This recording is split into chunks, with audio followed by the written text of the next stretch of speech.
Please be seated.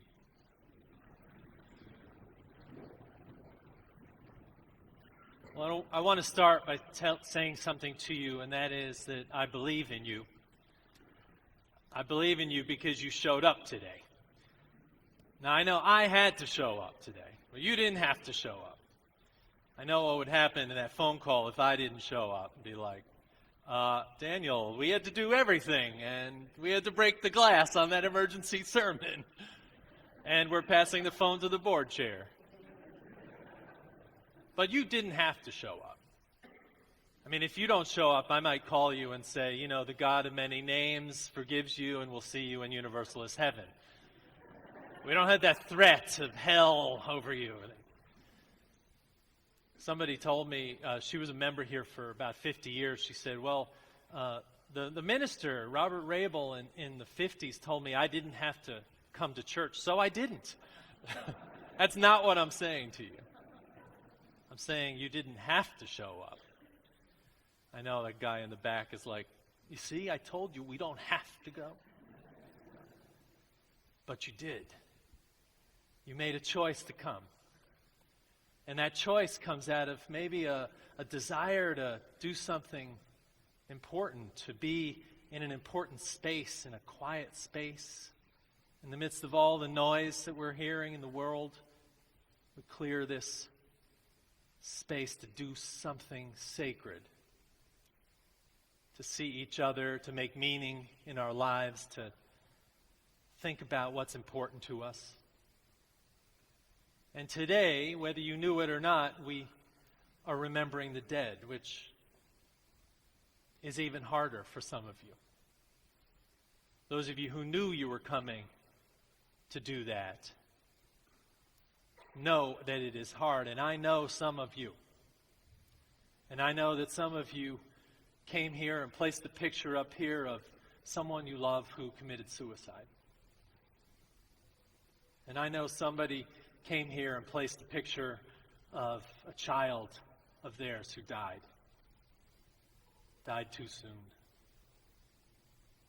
And some of you came and placed pictures of people who lived full and happy lives, lived to be 80 or 90 years old, and your relationship with them was just real and genuine the whole way. So today we remember the dead, and we stand with those of you who remember the tragedies. We hold you in that. And we hold also those who are here just to be with us in this time. Somebody said to me, they think All Souls Day, it's just really depressing. It's like a 4 tissue box day, you know, like the 4 stars, you know. That's how we rate things around here. How many tissue boxes? But I actually think it's quite a joyful day. It's a beautiful day. This does not happen anywhere else, where people come together, bring the photos of the people they loved, and sit together, and we share this sacred time and the sacred space with the dead, the living and the dead. We almost walk between those two worlds today. And to see families lighting candles and parents whispering names. Remember Grandma. Touches a deep thread. And on top of that, these altars that we create are beautiful. I looked at these and I see photos from the 40s or photos taken last week. I see someone brought a picture of Robert Rabel. This is good for us. Maybe someday, you know, somebody will remember us. First time ever any minister was ever put on the altar. It's okay. It's okay. But I wondered if a few of you who brought photos would actually say something, say the name and say something about that person, because you heard ours, but we want to hear a few of yours. Anybody want to do that? Michael, will you? Yeah? I'm going to hold this. I learned from talk shows not to hand over the mic. Well, since Daniel's volunteering me, I brought my father and a picture of him in 1937, and my two daughters here today knew Grandpa Bob, but the other is one grandparent that they barely knew, or one of them didn't know, and so that's meaningful to me because Grandma Lorraine, Olivia never knew, but she knows of her through what she knows of her from me and Victoria and the stories of our family with her. So, thank you. I'm breaking the third wall or the fourth wall. What is that? I'm not a theater person. What am I doing? I brought a picture of my grandfather, John, who died of a stroke, and my grandparents, Joanne and Bill Nieball, who both died of cancer, and Robert Dwayne Carpenter was my step-uncle who passed away due to open heart surgery. And I brought a picture of someone who I went to high school who was tragically murdered at a young age of 20. Thank you. Who else?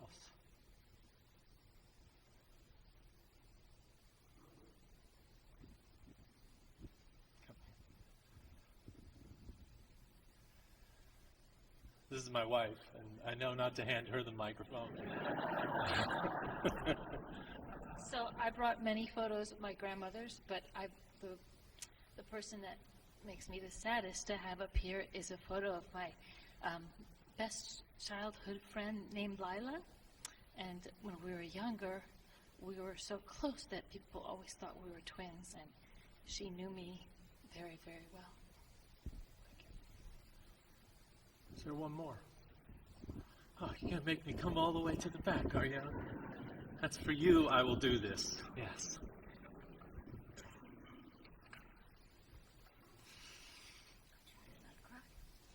I brought a picture of my daughter, Stephanie. She's the very beautiful woman. In the middle down there in the bright blue dress. She died 5 years ago of a brain tumor. She was brilliant, beautiful.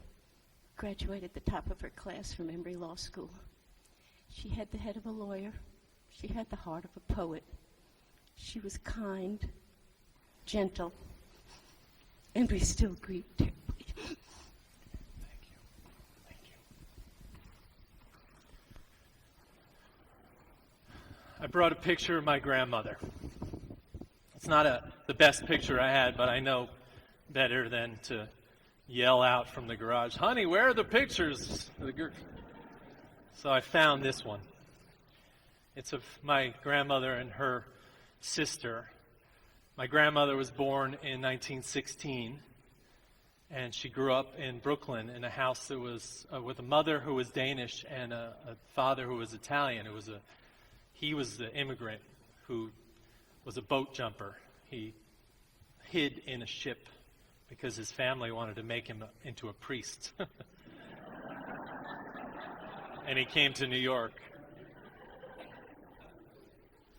My grandmother raised her sister and her brother because her mother was disinterested in parenting and incapable. And so from the age of 11 on, she was the protector, the cook, the person who helped them get through their days. And she grew up in the streets of Brooklyn, an Italian family, essentially. And she tells stories of having to fight off the Irish, who were the dominant culture of the time. And the Italians were the new group. And literally, she had to protect her brother and her sister with her fists. She was a tough woman. And she never graduated high school, but she was, in her own way, brilliant, as I said. She, as a young adult, went to work in department stores, and I know for sure, fought off sexual harassment and maybe even abuse in those stores as a young woman. And as a married woman, she got interested in stocks and went to boardrooms where shareholders met in New York City, all men smoking around a table. And here was my little 5 foot to grandmother, trying to learn something. When she was 20, FDR was the president and Adolf Hitler was overseeing the Berlin Olympics. When she was my age, civil rights were happening. She was a loving person. She was generous to a fault, giving anyone who came to her kitchen door something. She was generous of spirit. Every time I walked in the kitchen, she would act surprised. And then quickly hug me and feed me and do all the things that Italian grandmothers do. I can still remember the feeling of her little skinny body in my arms. Her touch on my face. I loved her deeply. And she was a fantastic grandmother. She was also a terrible mother. Because I think she started mothering when she was 11 or 12, she was disinterested in mothering my mother. And she turned that into aggression toward my mother and jealousy that my mother was someone who was going to be educated and was going to get a degree and knew things.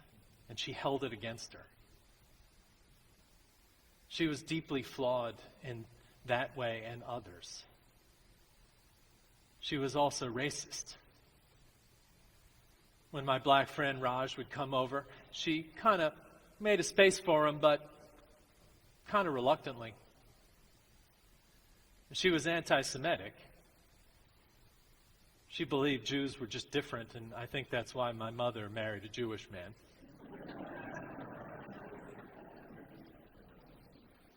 But she would remind us that my other grandparents were they were different. And I get it. She grew up on the streets of Brooklyn. She had to fight her way through to survival. And I think of her now as someone who learned to be white. By that I mean, when she was a kid, she was the subservient group to the dominant group, the Irish. They called Italians black. And over time, as more immigrant communities came to their neighborhoods in New York, the Italians learned to step on those other groups and step up, looking down rather than looking up. She learned to be white means she learned to embrace the privilege of her skin tone. She learned that she would be treated differently because of who she was. She learned that she wasn't going to be followed through department stores, that her brother wasn't going to be arrested for walking down a street he shouldn't be in. By the time they had learned to be white, they never addressed the racism. They never addressed that in their lives. And so they stood on the privilege of whiteness. And what she did was told stories over and over that reinforced those prejudices in our family. Now, I get it. I'm not trying to make anybody feel guilty. I'm not trying to put my grandmother down. She came of a time. But what she did was try to unconsciously pass on these notions of bias.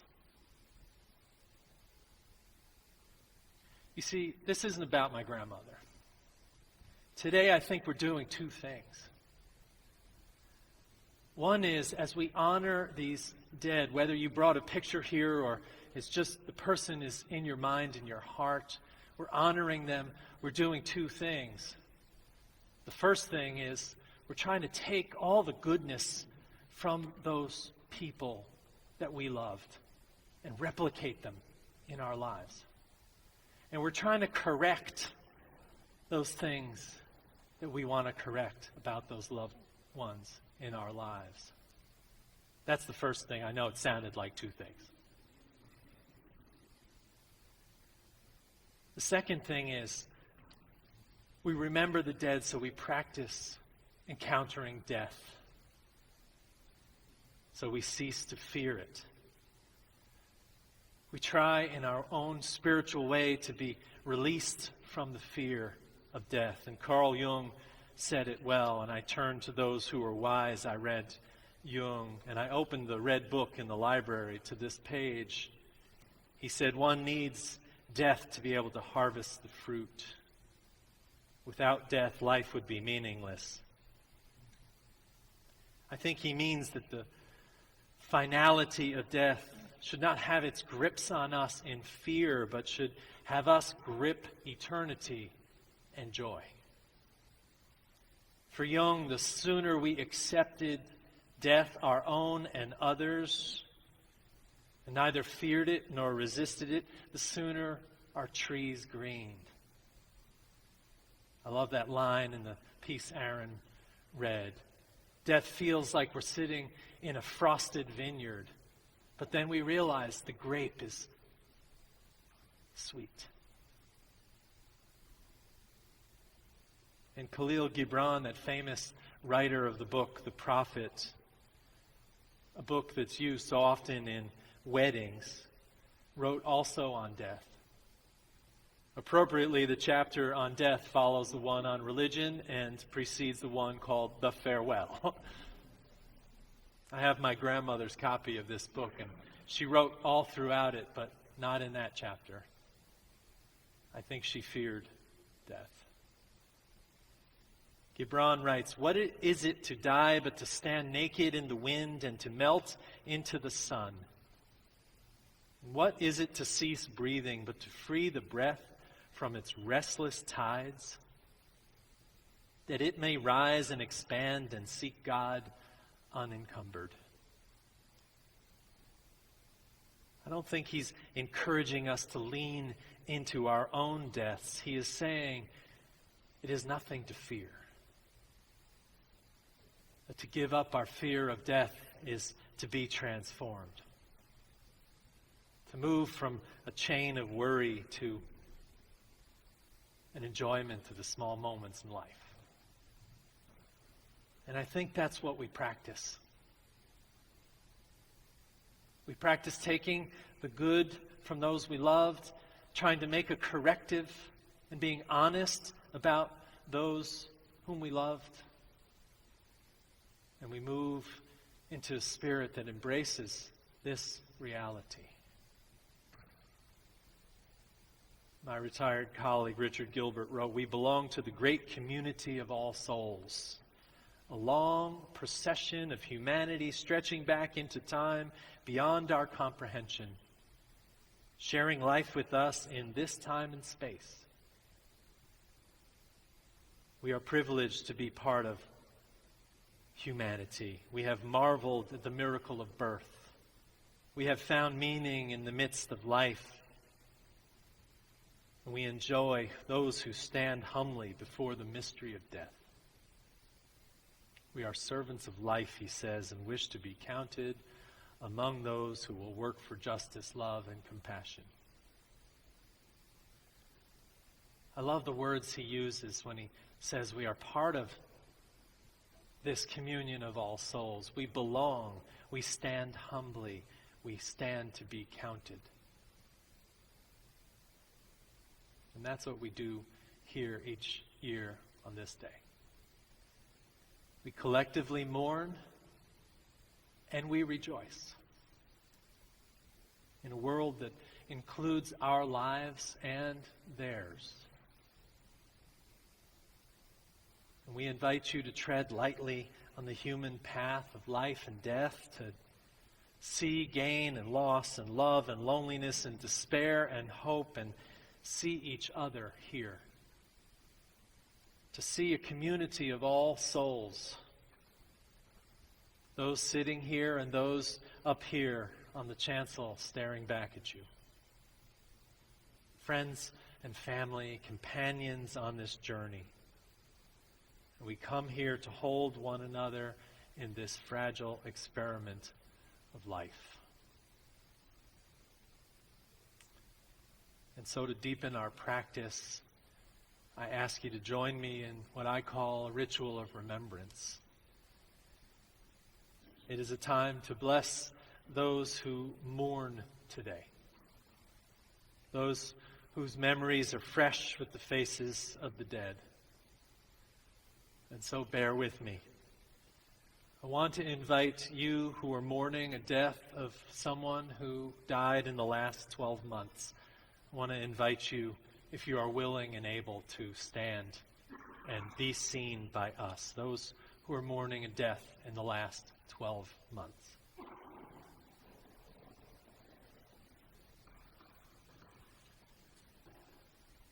Those standing, if you wish to be stabilized, feel free to request a hand of someone near you. For you, we speak a meditation, and I ask those who are seated to join me in the refrain, which is, we remember them. This is a blessing from the Jewish tradition. It goes like this.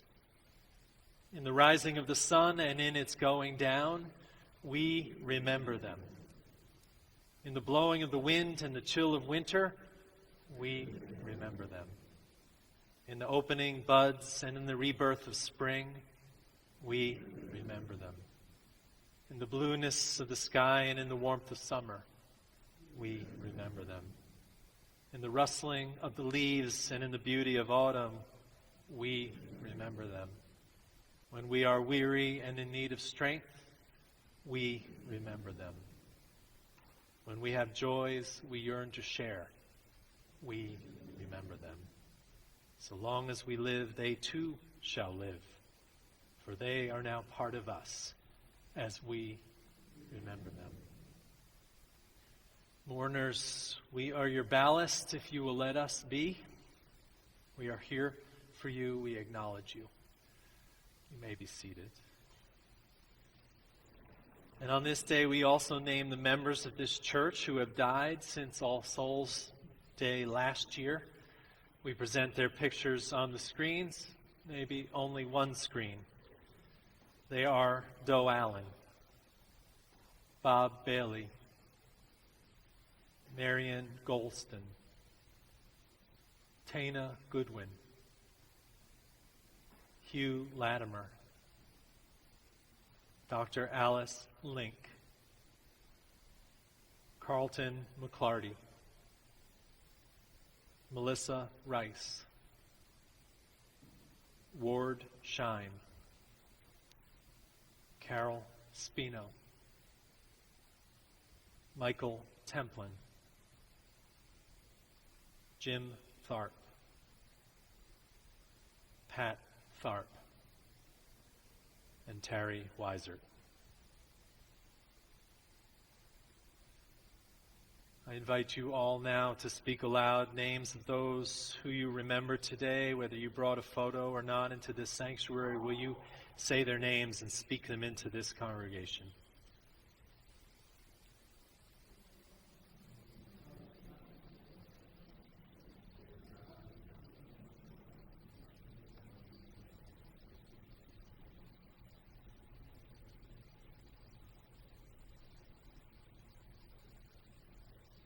Hold them all here. Let us join in prayer. Blessed are those who mourn and those who know loss. Blessed are those who know a leftover love, those who may have lost trust in the world but find hope in seeds of remembrance, acts of friendship and affection. Blessed are those mourners who stood today in our midst to rise to honor the passing of those in their lives.